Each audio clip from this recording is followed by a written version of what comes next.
সকালবেলা যদি এই ফজরের নামাজ না পড়ে আমরা যারা ঘুমায় থাকি, সকাল 8টা বাজে 7টা বাজে আমরা যখন উঠতে চাই, যদি আল্লাহ তাআলা নারাজ হয়ে বলে বান্দা ঠিক আছে এখন আমি আধা ঘন্টা চোখ মেলতে দিব না, তুমি চেষ্টা করো, আমি চোখ মেলবো না, কি হালাত হবে বন্ধু?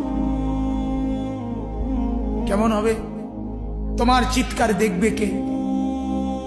তোমার চিৎকার দেখবে কে তখন?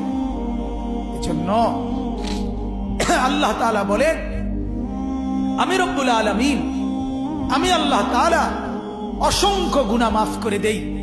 বলতেছিলাম জমিন বলে আল্লাহ ওরে উল্টায় দেই, ও ছবি দেখছে, ও নাচ দেখতেছে, উলঙ্গ দৃশ্য দেখতেছে, ও সুদ খাইতেছে, ও ঘুষ খাচ্ছে, ও অবৈধ ইনকাম করছে, ও জিনা করছে, ও ব্যভিচার করছে, এই মেয়েটা নর্তকীর মতো হাঁটছে, আল্লাহ ওরে উল্টায় দেয়।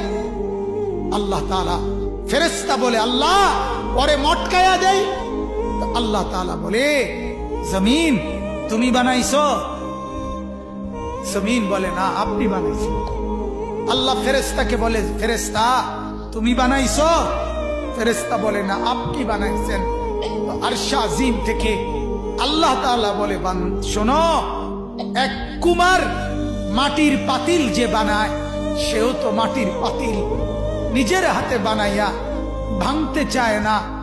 9 মাস আমি নিজের হাতে মায়ের পেটে রেখে আমি যারে বানাইছি, আমি নাক লাগাইছি, চোখ লাগাইছি, 1 দিন 2 দিন না, 9 মাস আমি যারে বানাইলাম, আমার হাতে গড়লাম, আমার হাতে সাজাইলাম, আজ তাকে আমি কেমনে ধ্বংস করে দেই?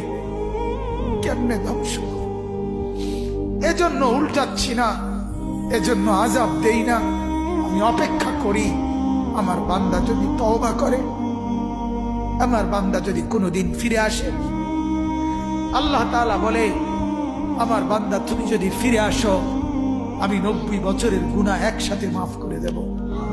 আমি রাতের গুনাহ রাতেই মাফ করে দেব, দিনের গুনাহ দিনেই মাফ করে দেব।